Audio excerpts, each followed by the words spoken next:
Et bienvenue sur la chaîne de ceux qui sont passionnés par les cartes Pokémon, que ce soit donc le scellé ou les cartes à l'unité comme vous pouvez le voir donc là sur cet écran, et aussi principalement donc de l'investissement donc dans ce milieu, dans cet univers et tout ce qui en découle. Aujourd'hui, on va parler principalement donc du récent et ce qui se passe depuis, pour moi c'est depuis EV8 et EV8.5 a vraiment montré que c'était vraiment dans cette direction qu'on allait.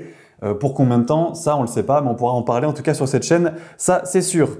Justement, vu que la chaîne est en train d'un petit peu se relancer, qu'il y a eu un gros moment de pause, j'aimerais bien que vous puissiez vous abonner si c'est pas déjà fait, ou laisser un petit like pour nous laisser un petit peu de force, ça montre à l'algorithme qu'on est de retour, qu'on n'est pas une chaîne morte, et justement, j'ai envie de faire un petit peu 2 vidéos par semaine, je pense, un petit peu de ce type-là, des fois un peu plus, des fois un peu moins en fonction de l'actualité, mais avoir un contenu un peu régulier en fonction de ce qu'on a à dire. Donc n'hésitez pas aussi à me dire en commentaire si vous avez des questions, si vous pensez que telle et telle chose est un bon investissement. J'y répondrai au plus vite. Voilà, quoi dire de plus? Je vous ai parlé donc de ce qui se passe depuis EV8. Donc on va appeler ça un petit peu donc ce que je vais appeler le récent depuis la hype. On va dire que ce qui est depuis la hype pour moi c'est EV8 que vous voyez principalement ici. Et ensuite vous verrez un petit peu ces cartes là, mais je les montrerai au milieu de la vidéo ou quand le moment sera venu. Et donc moi en ce moment je vois 2 types de personnes avec ce qui se passe. Il y a les personnes qui arrivent à trouver des items, parce que vous le savez avec la hype c'est devenu très compliqué de trouver des items parce que tout le monde est au courant que c'est intéressant, que ça va coter, que ça cote dans le futur, ou qu'aujourd'hui ça se revend déjà plus cher parce qu'il y a une très forte demande par rapport au stock. Et donc, il y a les personnes qui arrivent quand même à mettre la main sur des items, ou alors qui les achètent un peu plus cher sur eBay, Vinted, Le Bon Coin, ou qui ont des fournisseurs, ou alors qui ont des potes qui travaillent pas, ou qui mettent des jours de côté, des jours de congé pour aller chercher des items, ce que je vous conseille vraiment pas. Mais il y a ce type de personnes qui arrivent à trouver des items et qui vivent avec la hype. Et puis il y a l'autre partie des gens, celle dont je fais un peu plus partie, et j'ai pu parler avec des gens notamment sur le Discord, dans la vraie vie, avec des gens un petit peu que je connais hors YouTube. Et il y en a beaucoup à se sentir un petit peu délaissés du récent. Souvent c'est des gens qui ont déjà connu la précédente hype. Pour moi on est au 3e cycle des cartes Pokémon, si on peut parler en termes de cycle. Il y a eu le cycle avant Covid.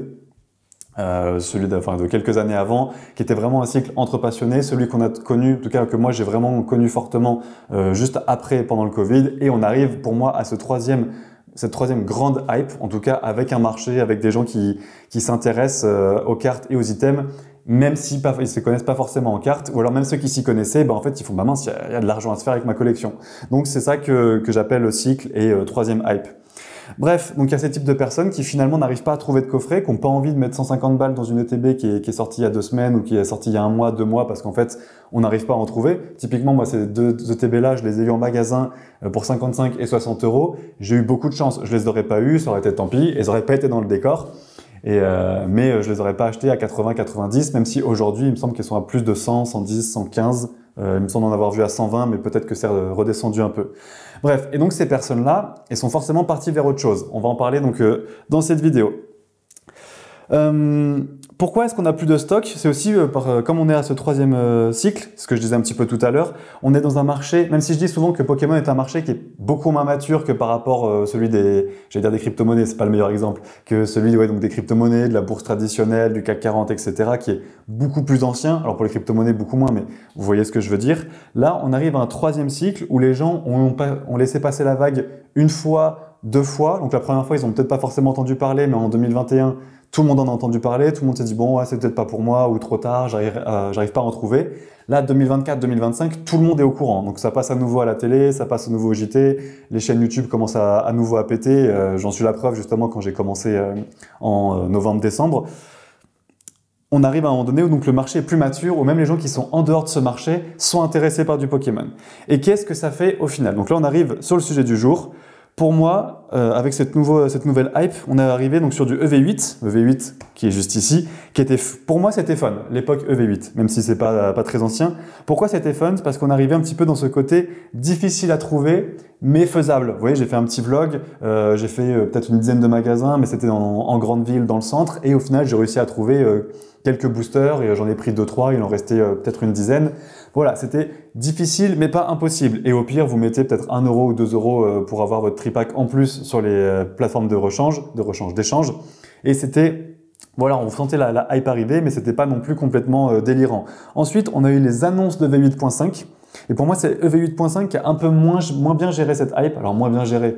Du point de vue de Pokémon Company, ils sont très contents parce que tout le monde parle d'eux. Le moindre truc qu'ils impriment, ça part. Donc, eux, dans leur stratégie, je pense qu'ils sont très très bons. Et j'aimerais bien faire une vidéo entièrement dédiée sur leur stratégie parce qu'il y a plein de gens qui se disent « Mais ils sont stupides, pourquoi ils impriment pas plus? S'ils impriment plus, ils vendraient plus. » Certes, mais c'est pour une stratégie plus long terme et on pourra y revenir. En tout cas, c'est ma théorie, mais j'en suis quasiment sûr. On pourra revenir là-dessus dans une autre vidéo si ça vous intéresse. Pour moi, le problème de V8.5, c'est qu'il y a eu trop de hype. C'était trop la série après Étincelle déferlante avec le Pikachu. Là, on en sort du Evoli, le Evoli ultra rare, alternatif, avec toutes ces évolutions qui vont être super rares, super chères. On a vu sur le japonais ce que ça allait donner. Il y a aussi eu le côté des youtubeurs qui étaient... Alors ça, c'est mon point de vue, mais aussi de d'autres personnes, des youtubeurs sur V8.5 qui étaient moins intéressants. En fait, c'était trop une hype qui est sortie un peu d'un coup et un peu... je vais pas dire qu'elle sort de nulle part, mais qui était un peu... comment dire travailler en amont, en tout cas, que on avait beaucoup de hype là-dessus, on avait beaucoup d'attentes, et c'était tellement difficile de trouver des items, même pour les youtubeurs, même pas forcément pour les plus gros, ils arrivaient toujours à en trouver, mais au final, on arrivait à faire des vidéos où on trouvait un tripack, on trouvait un booster, c'est pas possible, mais on avait une ouverture quelques petites ouvertures, et quand c'est arrivé, c'était la clim, parce qu'en fait, les gens, ils ont entendu parler énormément à l'avance. Tout le monde disait ça va être trop bien, ça va être trop bien, c'est ça qui va relancer la hype. Effectivement, ça a alimenté en tout cas énormément la hype. Mais quand on se rend compte que surtout au début, il y avait très peu de hits, que les hits qui étaient déjà là, en fait, c'était des hits qu'on avait déjà vus dans d'autres séries, comme c'est une série .5, certaines cartes, on les a déjà vues.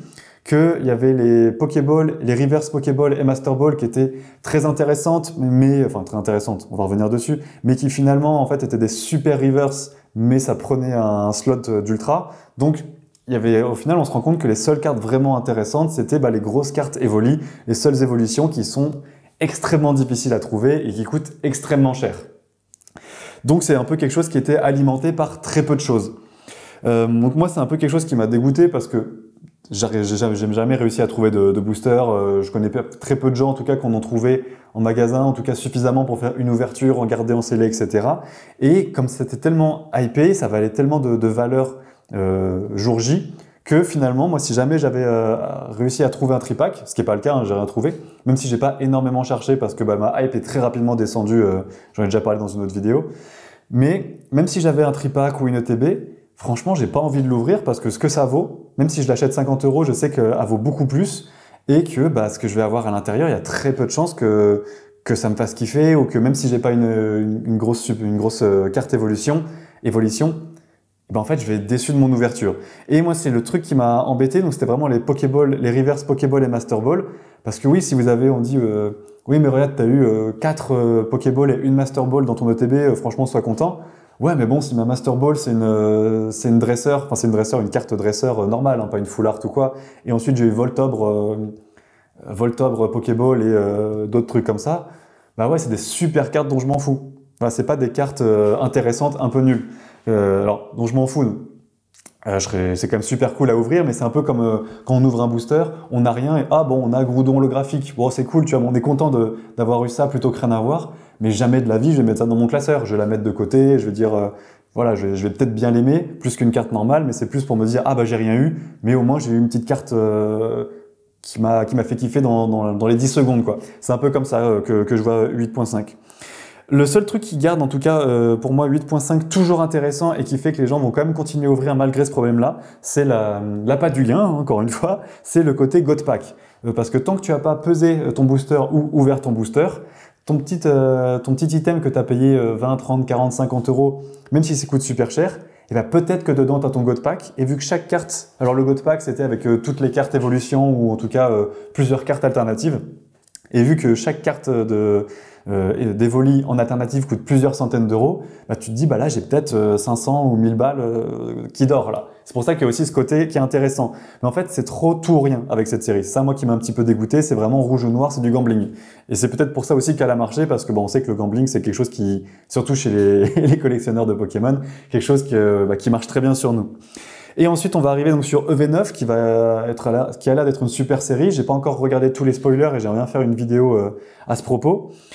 Et ensuite EV10 non, je pense pas que ça va être 9.5. Il me semble que les cartes sur Rocket qui va être certainement être EV10, qui va sortir donc en début d'été normalement. Et pareil, on va arriver donc sur une grosse série, Rocket, même s'il n'y a pas beaucoup de choses intéressantes, je dis là, je spécule, hein, je sais pas ce qu'il va y avoir dedans, mais même s'il y a encore très peu de cartes intéressantes, les peu qui seront intéressantes seront vraiment très intéressantes, un peu comme 8.5, et même si c'est ça, bah, ça va continuer sur une hype où on sait que dans les 6 prochains mois, trouver du Pokémon, ça va être une galère. Même des trucs un peu OSEF. Et donc, ma solution, qu'est-ce que j'ai fait? Mes solutions, c'est les cartes qui sont là. Alors, je vais pas vous donner une solution pour trouver du 8.5 à moitié prix ou pour pouvoir précommander ou quoi. J'ai déjà fait d'autres vidéos en début de ma chaîne qui traitent de tout ça, donc n'hésitez pas à aller le voir si ça vous intéresse. Qu'est-ce que je fais moi et que font les autres collectionneurs, hein, donc la deuxième partie de la communauté qui se retrouve plus, parce que même si voilà, j'ai pas envie de poser une journée de travail pour ensuite faire 50 magasins, sortir avec une ETB que j'ai même pas envie d'ouvrir parce qu'au final j'ai rien dedans. Voilà, après, bon, pour l'investissement, c'est autre chose, mais est-ce que ce que vous allez retirer en valeur de cet investissement, ça vaut avoir posé une journée de travail, avoir pris les transports, la voiture, chercher pendant 2 heures? Alors, il y en a pour certains, c'est un kiff, c'est mon cas aussi, mais c'est mon cas quand il y a des choses, pas quand c'est vraiment, quand je dois m'investir autant pour peut-être avoir un tripack de quelque chose qui m'intéresse même pas forcément. Bref, donc qu'est-ce que font les collectionneurs? Et ben en fait, il y a d'autres personnes et moi-même qui on a dialogué de ça. Et en fait, bah, on achète et on investit donc sur d'autres choses, sur d'autres blocs. Bon, par exemple, le Ultra Prisme, c'est parce que j'ai connu quelqu'un qui s'est acheté un art set il y a pas longtemps. Je crois que c'était genre 40 balles l'unité, quelque chose comme ça. Moi, je les ai eu à 6 € dans les magazines à l'époque. Je sais pas si ça vous dit quelque chose. En fait, moi, mon truc, c'est que j'ai découvert, alors je vais vous montrer rapidement, hop, quelques petites cartes. Alors oui, bon, c'est pas de la super carte incroyable. C'est, hop, Maligator, Macogneur, Ursaring. Oui, c'est pas Ursaking, parce qu'il arrive après, et Meganium. Donc il y en a plein d'autres. Hein. Ça, c'est les primes de HSS, du bloc Earth Gold Soul Silver. Notamment, voilà, ça, c'est des petites promos qui sont intéressantes. Et en fait, je me suis pris un peu ça en face et j'ai fait, putain, mais en fait, elles sont super bien, ces cartes. C'est pas de la grosse carte. Alors oui, c'est pas de l'alternative, ça vous fait pas rêver. Mais en attendant de trouver du Pokémon en magasin, du Pokémon qui m'intéresse, au lieu de mettre 50 balles dans un tripack que je vais racheter sur Vinted ou 60, 70, 80 dans une ETB, qui me fait plus tant rêver que ça. Là, on n'est plus forcément dans le côté investissement et plus dans le côté collection, même si au final, les meilleurs investissements, c'est souvent ce qu'on aime et qui est un peu niche, qui ensuite devient mainstream plus tard parce que, en fait, ça, c'était trop bien. Par exemple, ça, c'est sorti donc à peu près il y a 10-12 ans, ce genre de petites cartes.